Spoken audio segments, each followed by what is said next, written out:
मानस बालकांड दोहा चौपाई अर्थ सहित अवश्य श्रवण करें। जय सिया राम।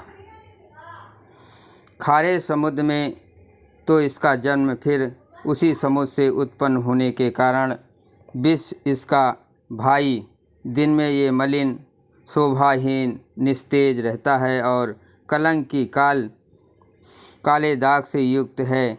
बेचारा गरीब चंद्रमा सीता जी के मुख की बराबरी कैसे पा सकता है। घटहि बढ़हि बरनिहि सुखदाई, ग्रसहि राहु निज संदहि पाई। कोक शोक प्रद पंकज द्रोही, अवगुण बहुत चंद्रमा तोही। फिर वो घटता बढ़ता है और बिरहणी स्त्रियों की दुख देने वाला है। राहु अपनी संधि में पाकर इसे ग्रस लेता है। चकवी के वियोग का शोक देने वाला और कमल का बैरी उसे मुरझा देने वाला है। हे चंद्रमा, तुझ में बहुत से अवगुण है जो सीता जी में नहीं हैं। वैदेही मुख पटतर दीने, होय दोष बड़े अनुचित कीने। शिव मुख छवि विधु ब्याज बखानी, गुरु पहि चले निशा बढ़ जानी। अतः जानकी जी के मुख की तुम्हें उपमा देने में बड़ा अनुचित कर्म करने का दोष लगेगा। इस प्रकार चंद्रमा के बहाने सीता जी के मुख की छवि का वर्णन करके बड़ी रात हो गई। जानवे गुरु जी के पास चले। करि मुनि चरण सरोज प्रणामा, आयसु पाय केन विश्रामा। विगत निशा रघुनायक जागे, बंध बिलोक कहन यस लागे। मुनि के चरण कमलों में प्रणाम करके आज्ञा पाकर उन्होंने विश्राम किया। रात बीतने पर श्री रघुनाथ जी जगे और भाइयों को देखकर ऐसा कहने लगे। उयो अरुण यो लोकहु ताता, पंकज कोक लोक सुखदाता। बोले लखनु जोर जुग पानी, प्रभु प्रभाव सूचक मृदुबानी। हे तात, देखो कमल चक्रवाक और समस्त संसार को सुख देने वाला अरुणोदय हुआ है। लक्ष्मण जी दोनों हाथ जोड़कर प्रभु के प्रभाव को सूचित करने वाली कोमल वाणी बोले। मंगल देवी पूज्य पद कमल तुम्हारे, रामा सुर नर मुन सब होय सुखारे। श्री रामा अरुणोदय सकुचे कुमुद, उड़गन ज्योत मलिन। जिम तुम्हारे आगमन सुने, भय नपत बलहीन। अरुणोदय होने से कुमुदिनी सकचा गई और तारागणों का प्रकाश फीका पड़ गया। जिस प्रकार आपका आना सुनकर सब राजा बलहीन हो गए हैं। नप सब नखत करहि उजियारी, टार न सकहि चाप तम भारी। कमल कोक मधु कर खगनाना, हर से सकल निशायसाना। सब राजा रूपी तारे उजाला मंद प्रकाश करते हैं, पर वे धनुष रूपी महान अंधकार को हटा नहीं सकते। रात्रि का अंत होने से जैसे कमल, चकवे, भौरे और नाना प्रकार के पक्षी हर्षित हो रहे हैं, ऐसे ही प्रभु सब भगत तुम्हारे, हुई हैं टूटे धनुष सुखारे। उयऊ भानु बिनु समतम नासा, दुरे नखत जग तेज प्रकाशा। वैसे ही हे प्रभु, आपके सब भक्त धनुष टूटने पर सुखी होंगे। सूर्य उदय हुआ बिना ही परिश्रम, अंधकार नष्ट हो गया, तारे छिप गए, संसार में तेज का प्रकाश हो गया। रवि निज उदय ब्याज रघुराया, प्रभु प्रताप सब नपन सिख दिखाया। तब भुज बल महिमा उद्घाटी, प्रगटी धन विघटन परिपाटी।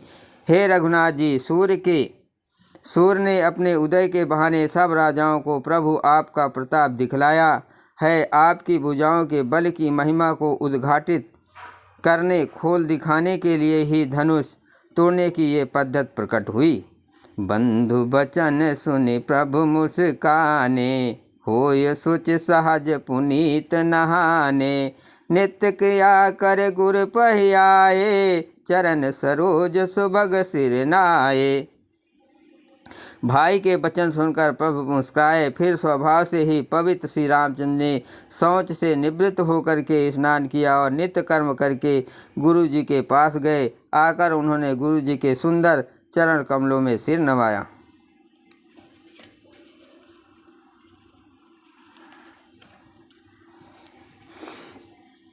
सतानंद तब जनक बुलाए, कौशिक मुनि पहि तुरंत पठाए।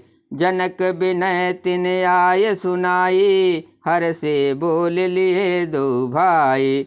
तब जनक जी ने सतानंद जी को बुलाया और उन्हें तुरंत ही विश्वामित्र मुनि के पास भेजा। उन्होंने आकर जनक जी की विनती सुनाई। विश्वामित्र जी ने हर्षित होकर दोनों भाइयों को बुलाया। देवी पूज पद कमल तुम्हारे, रामा सुर नर मुन सब होय सुखारे। सिया रामा सदानंद पद बंदी, प्रभु बैठे गुरु पहि जाय। चलहु तात मुनि कहो तब, पठवा जनक बुलाय। सतानंद जी के चरणों की वंदना करके प्रभु श्री राम जी गुरु जी के पास जा बैठे। तब मुनि ने कहा, हे तात चलो, जनक जी ने बुला भेजा है। मास पुराण 8वां विश्राम, नवाह पुराण 2रा विश्राम।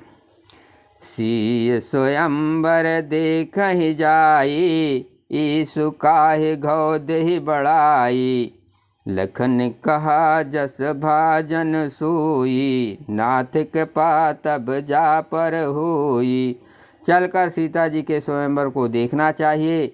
देखे इधर ईश्वर को बढ़ाई देते हैं। लक्ष्मण जी ने कहा, हे नाथ, जिस पर आपकी कृपा होगी वही बड़ाई का पात्र होगा। धनुष तोड़ने का से उसी को प्राप्त होगा। हर से मुनि सब सुने बरबानी, दीन आशीष सबय सुख मानी। पुनि मुनि बंद समेत कृपाला, देखन चले धनुष मखसाला। इस शेष वाणी को सुनकर सब मुनि प्रसन्न हुए। सभी ने सुख मानकर आशीर्वाद दिया। फिर मुनियों के समूह सहित कृपाल श्री रामचंद्र जी धनुष यज्ञशाला देखने चले। रंग भूमि आए दो भाई, अस सुध सब पुरवासिन पाई। चले सकल गह काज विसारी, बाल जुबान जरठ नर नारी। दोनों भाई रंगभूमि में आए हैं, ऐसी खबर जब सब नगरवासियों ने पाई, तब बालक जवान बूढ़े स्त्री पुरुष सभी घर और काम काज को भुलाकर चल दिए। देखी जनक भीर भय भारी, सुच सेवक सब लिए हकारी।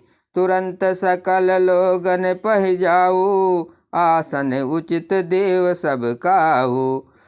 जब जनक जी ने देखा कि बड़ी भीड़ हो गई है, तब उन्होंने सब विश्वासपाशकों को बुला लिया और कहा, तुम लोग तुरंत सब लोगों के पास जाओ और सब किसी को यथा योग आसन दो।